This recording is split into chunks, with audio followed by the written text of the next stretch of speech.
Alright, decisions. Yes, we need to bribe their asses, because they're about to be bribed out of power. And there it is! Embrace autocracy. Langobardia adopts the autocratic monarchy government form. Rulers reign for life. Military, civic and religious ideas. We get plus 30% civilization, plus 10%... freeman happiness, maybe? Civilizing tribe until 612. Primary culture happiness plus 10. Monthly civilization change plus 0.1. Freeman promotion cost minus 30. Ibdura increases civilization by 5. Okrama Geraldus, inspired by the kings and tyrants of foreign lands, might exert greater authority by discarding the tribal trappings of our ancestors. Boom.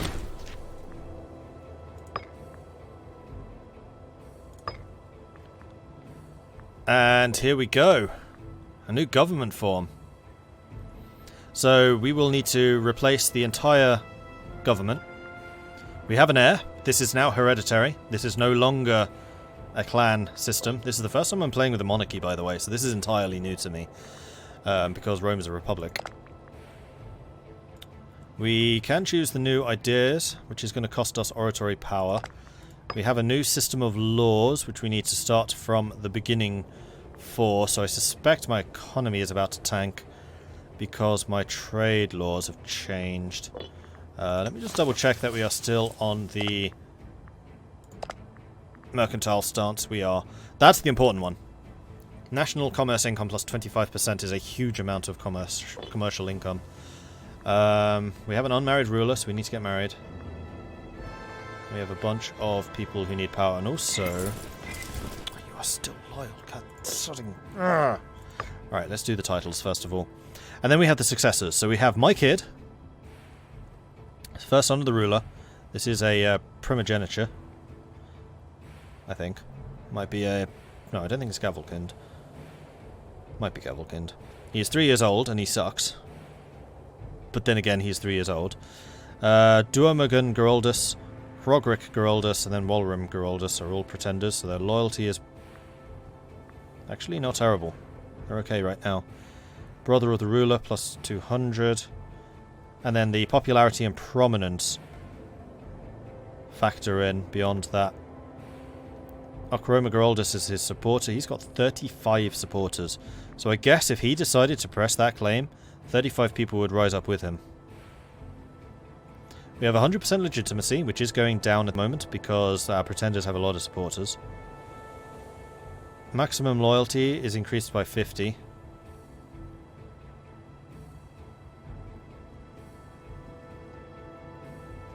So monarchy allows you a maximum of 50, and then the legitimacy is the other 50. So we can actually get loyalty to 100 now for the first time. Next ruler's legitimacy will be 45 as a base of 60. He's got good religious unity. However, the pretenders have a lot of support. So we need to basically go on a program of bribery. The other thing is I'm fairly sure that popularity now plays a really big role in terms of the loyalty of other people. Let's just double check to see if that is true. So your loyalty, legal patronage goes up by 0.01. Yours does not change. Popularity does not seem to affect this.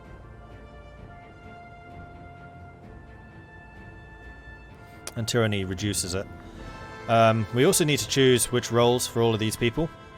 Don't currently know what these roles do. Like, one thing that would be really nice is to tell me what this role does, even if there's nobody assigned. How often can you change national ideas? You mean... there are several different things which are ideas. So there's the government ideas, which you can change as long as you've got the oratory power to do it. In fact, level 6 has just added a bunch of new idea options as well. So we've now unlocked the second tier. It was just previously that lot, that lot, and that lot. Now we can do this lot, this lot, this lot as well. So we'll need to go through those and make some decisions. We have 150, so we can do all 3 of our government idea choices. Laws you can change so long as you have the oratory power, but they are super duper expensive. Ah, here's the succession law. Primogeniture, agnatic primogeniture, agnatic cognatic, agnatic seniority, and then familial marriage. Oh, familial marriage is you marry brothers and sisters. For those of you interested in that kind of thing. Maritime laws. Slave draft. Oh, this changes your naval abilities. Interesting. Taxation. In fact, we'll talk about that in a minute. Let's go and assign our people.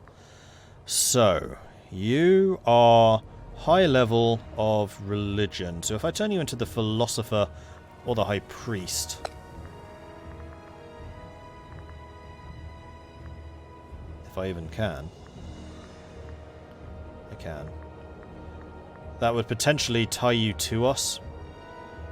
If our high priest is omen power, so high priest we want to have a legit high priest. Someone with high loyalty so you don't start to plot against us. So we're going to go with you. That is indeed omen power. Then I think that this one is going to be Duo Mogan, because I think that's going to increase your loyalty because you have a position on my government. Yeah, court philosopher plus 0.02. And that did... yeah, it did also increase your base loyalty, I think. Then what are you good at? You are good at military, oratory, and religious. You are amazing at civic. So, Walram... did it change my governors? No. Didn't change the governors around. That's good, because I don't want to give him a governor position, but you can be either the steward or the physician. Let's make you the steward. So, Mr. Fuzzy Hair. What's your name? Walram. Oh, you're already a governor. Okay. You don't have a lot of supporters, so I don't think that's a huge problem. So in that case, we'll bring Sigmund Dualdus as the steward. No, we won't, because you are hugely corrupt. You're also really good at your job, though. How old are you? 60. You're also very good at military.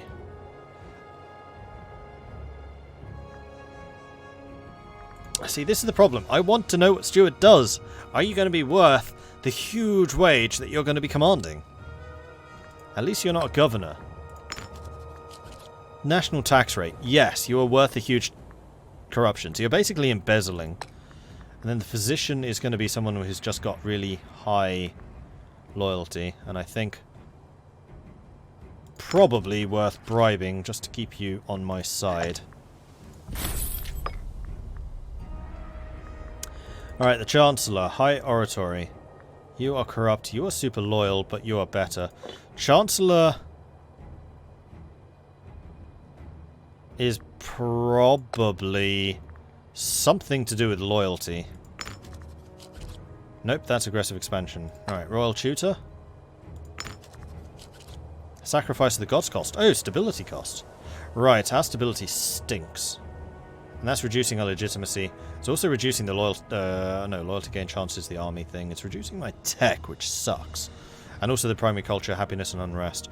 So we will need to do something about that as quickly as possible. Marshal. I want... oh man, all of my military people are really corrupt. Wildagast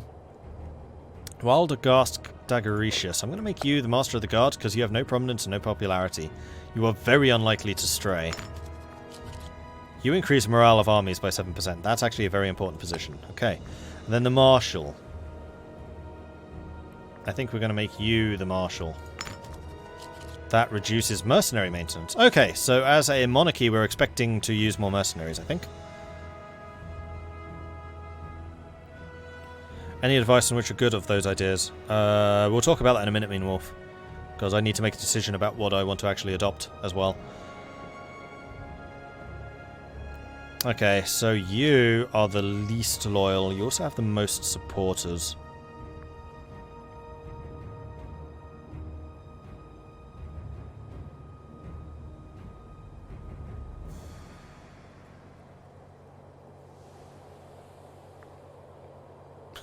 I could put you in charge of the court philosopher, in charge of increasing my legitimacy. Except he's already him doing it.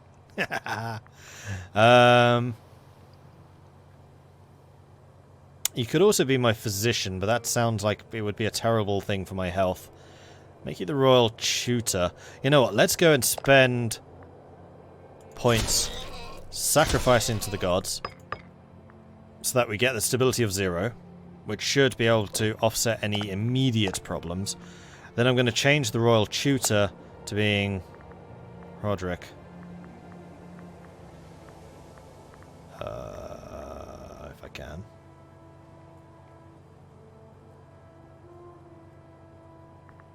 Oh, there he is. Wait. You're a level 2 civic. Never mind. What was it you had high in? Oh, civic, not oratory. And then military would be the other one. You know what? I don't really care about mercenary maintenance because I'm not using mercenaries right now. So let's have Roderick in charge of that. You're now my marshal. Congratulations. That has also increased your loyalty. Hopefully, things will be relatively stable from this point.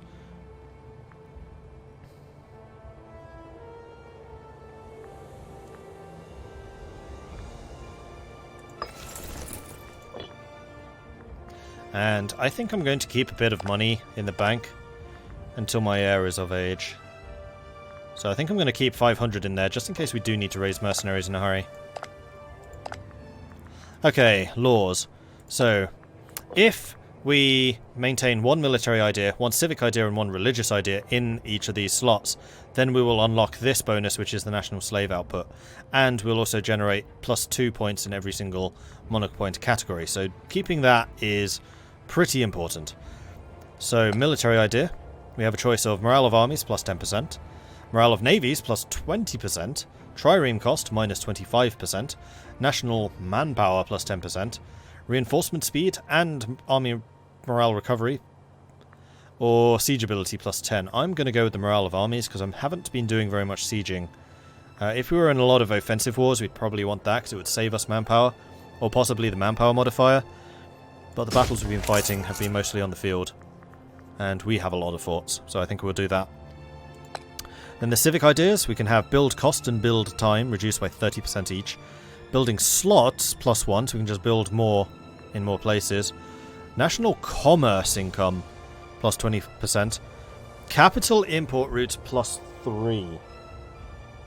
Ooh. That's a lot of commerce. And capital imports are great, because it means that you can get the capital surplus bonuses. National slave output +20%, or national citizen output +15%. These civic ideas are really, really good.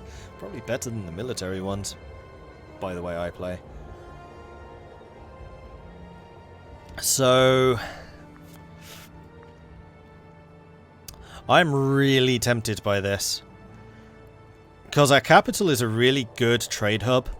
Has some pretty well developed marketplaces and things, so we could make a lot of money from that. So national commerce would be great, but we already make us... Well, actually, do we? Not sure that we necessarily do. I'm going to do the capital import routes, I think. You can always change it. And then finally we have a religious idea. So we can do the country civilization level +10, monthly civilization change +0.02. Monthly war exhaustion -0.05, so if we're at war a lot, that would be really good. Loyalty of subject states +10, we have no subjects, so it's irrelevant. Primary culture happiness +15%. We are very homogenous. Like, virtually our entire nation are Swabian, because I've been excellent at converting or assimilating people. So this would make basically our entire nation 15% happier. Ruler popularity gain +0.03. I think that's more important in a republic, where popularity equals votes. And then the monthly tyranny down, divine mandate. Tyranny hasn't been a huge problem. So, I'm leaning towards tolerance of pagans or state religion. I mean, our state religion would effectively be gold. Our civilization level can get up to 63. This would allow us to get up to 73. Would increase the population growth, would decrease the barbarians, would increase local citizen and freeman happiness by 10% actually. So the citizen happiness one would make the tribesmen happier and would make the freemen happier. And we have had a few problems with the freemen. How are the provinces feeling right now? Fine. On the most part. There's a couple of problems here and there, but nothing we can't not sort out. So yes, I think I'm going to go with the civilization level. because that also increases things like supply limit and population growth. And now that we have all three of those settled, we are generating this bonus, which is good, which should also increase the amount of money we're making from taxation. We have a bunch of trade routes available in the capital. However, there were also a bunch of technologies that we wanted to get. Although things like, oh no, river outposts would still be really strong. I do still have this active, so we do have the province import routes. We're going to need a lot more civic power to make use of that properly. So let's go ahead and set up the trade routes here.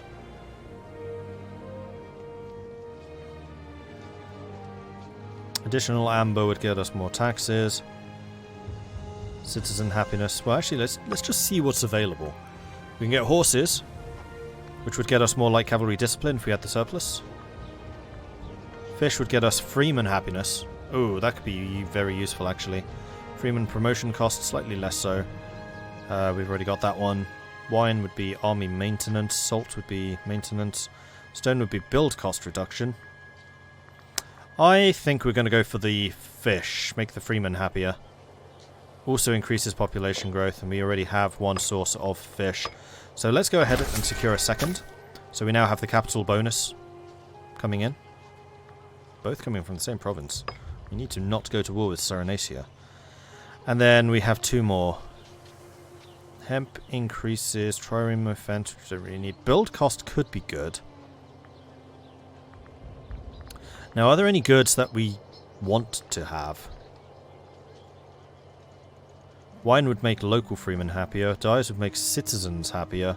And also increase citizen output. I feel like dyes would be very difficult to get a hold of. Yeah, only one source from Carthage. Olives would increase slave happiness quite significantly. There are 2 copies available. Woad is tribesman. We don't need that anymore. Diplo rep, don't really care. Haven't been doing that. Commerce income from dates. There are none available. Irrelevant. Alright, what about military ones? So wild game would be better archers. That's better light infantry defense, starting experience, trireme offense, slave cost.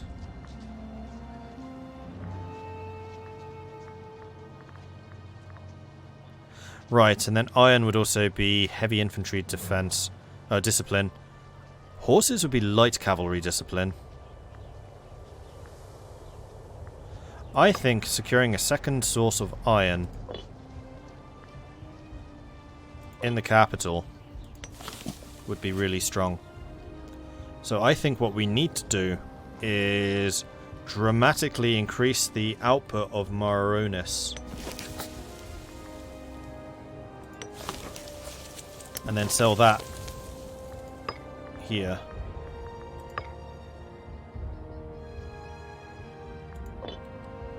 In Ibadura. And then that will make my heavy infantry units even better. That don't... No, we could do the light cavalry. The light cavalry have been fighting a lot more battles. Unfortunately, there's nothing which increases heavy cavalry discipline. This is just light cavalry.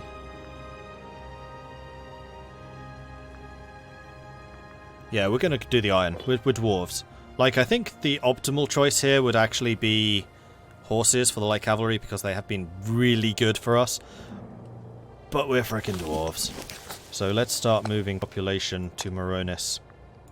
Just gonna double check, actually. Moronis is the iron producer, it is. So we basically need to move all of these because we're going to need at least 2 more copies, which means 30 slaves in Moronis. 45 if I can get away with it.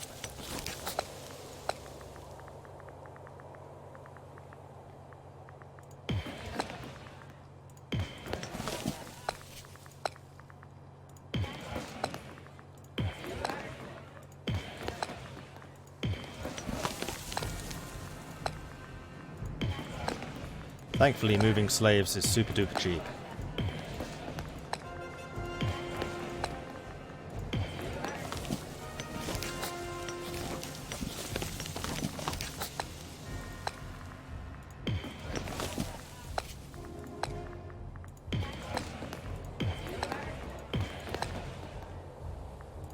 How many do we have?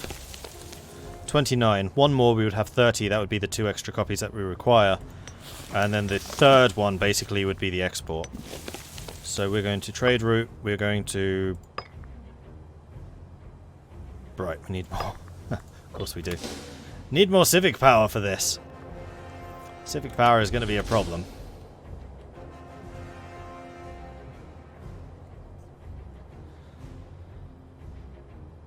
Oh, I'm a monarchy at last. I'm so happy about this. Hey, did our units change names? It doesn't look like it. I think names are cultural.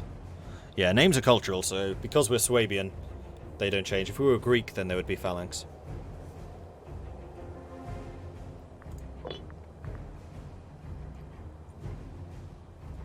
And good grief, our income's... We're not tribal anymore! Army maintenance no longer has that 50% penalty. And we no longer have the penalty to creating citizens. Which hasn't really held me back, but it has made it quite a lot more expensive. I mean, the really big deal is the fact that our treasury is now... Ooh, hang on. All of these are now going to be local armies, aren't they? Yeah. Okay. Which means I've got to pay for them all. And they are all loyal. Actually, they're all loyal to these guys, so that means that they are still paying 50% of that wage. So, as these rulers die off, we need to disband those armies, because they are not the type of armies I want. Like, chariots, completely pointless for us. Rubbish. I've got no traditions for chariots at all. Light infantry, good. Heavy infantry, great. Light cavalry, great. Archers, yeah, okay. Especially in the icky woodlands up north. At least until we chop them all down to fire up the furnaces. And we are top! We have overtaken Rome, apparently. Ha ha! Yes! The Migratory Horde who's made it good and become a kingdom. The Geraldus dynasty have remained in power. That's the part of this story I like the most. Sigmund Geraldus, the first of this ancient line, now ruling over this wondrous country.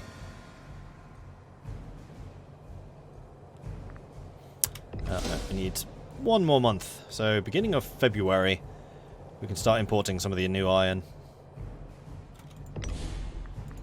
In fact, it's cheaper now, isn't it? It doesn't cost 20 anymore. Iron. It'll cost what? Oh, only 18 points now. Boop.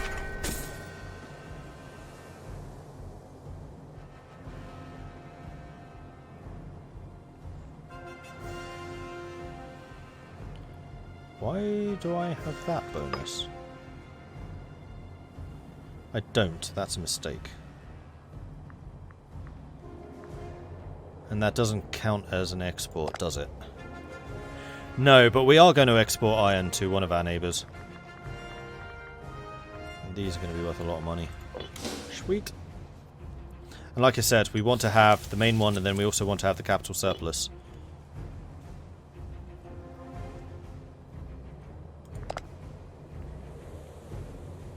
%101% efficiency. Good. We can only go up from here. I mean, technically we can still go down as well, but mostly up. And we do need that one extra slave to be moved in.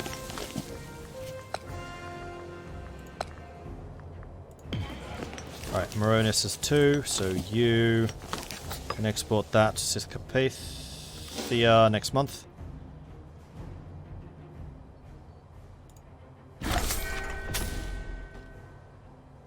Local manpower, what? Wait, does iron increase manpower as well? Oh, it does. So every additional gives extra manpower, but because we have the surplus in Siscapathia, we also get the heavy infantry discipline. So the dwarven warriors are ready for war. Is basically what that's telling me. Okay, so now we want to get up to 45 slaves. So I think 2 of these slaves can actually, once we have the saving power, move to Moronis. Because then I want to start exporting iron to somebody, and then we get another 5% discipline from the export.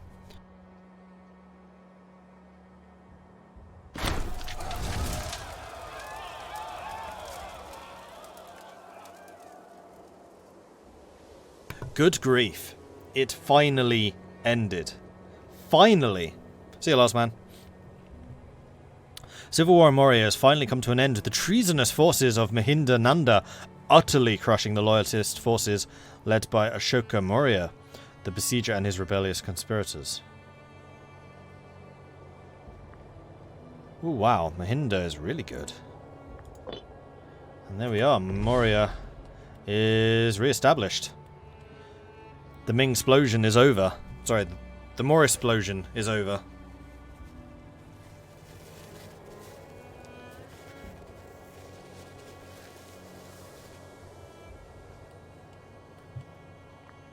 Well, alright then. Schmo, you're taking attrition. Why? You need to be somewhere with slightly better supply. And hopefully the supply in my entire country is going to now start improving as the population goes up and as the civilization goes up. In fact, that's a very good question. What is the civilization level here like? 49 out of 70. So yeah, civilization needs to go up a lot, but it will. And in fact, I'm going to be more civilized than Rome. Haha! Excellent! Dwarven civilization is the pinnacle of civilization throughout the known world. Rocco Gundred, the commander of one of our most prestigious armies, has presented a request to be acknowledged officially as a man of recognized noble stature. The sudden outrageous demand was accompanied by a public proclamation of the inadequacies of our own royal house, which surely harm us standing to accede to this demand. So I lose 20 legitimacy, and Rocco gains popularity and loyalty, or we say no. No.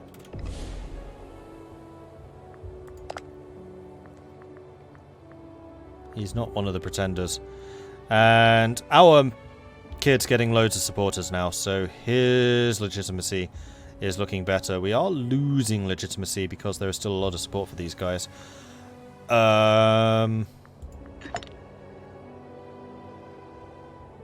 Okay. Ah, I can reward veterans now. Aha! That's really expensive, and that's only up to 4 cohorts. Did the laws change? They did, but I don't have the oratory power to change them to anything else. So we'll look through the laws when I can actually afford that. Like, we have a couple of other things still to work on. Brucia is giving me money. A question of competence. That's not good. After weeks of nervous looks and smirks at court and whispers circulating the palace, I finally reached the ears of the king. It seems that someone has been spreading rumours and spitting yarns of his unequalled profligacy and unfitness for the throne. The damage has been done. Now all look to the king. We'll deal with the situation. All look to how the king will deal with the situation. So we've just been smeared. I think I can probably guess by whom. So just how disloyal are you? And you're righteous, so I cannot bribe you. Can I murder you now? I can not imprison you. I can demand their support for the heir. Oh, now that's interesting. Okay. There needs to be a button here which allows you to see exactly who's supporting that heir. So I can talk to these 12 and try to persuade them of the error of their ways. So the governor of Bohemia, which is you, hi, demand support for heir. Let's see if this actually costs us anything or if it just happens. No, it just happens. Only lasts for 5 years though. Alright, that's kind of expensive.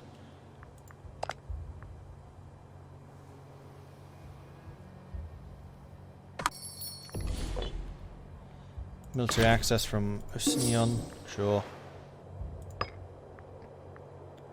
How much money do I have? Lots. And as we've learned in the past, if you have loads of dosh, then you can try to make friends with somebody, which will increase their loyalty.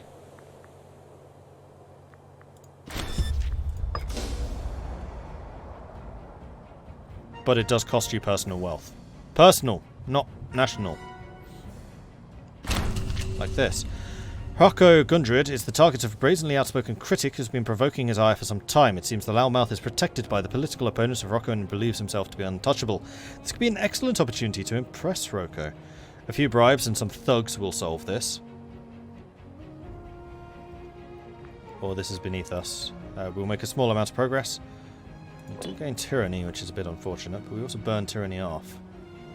Slowly.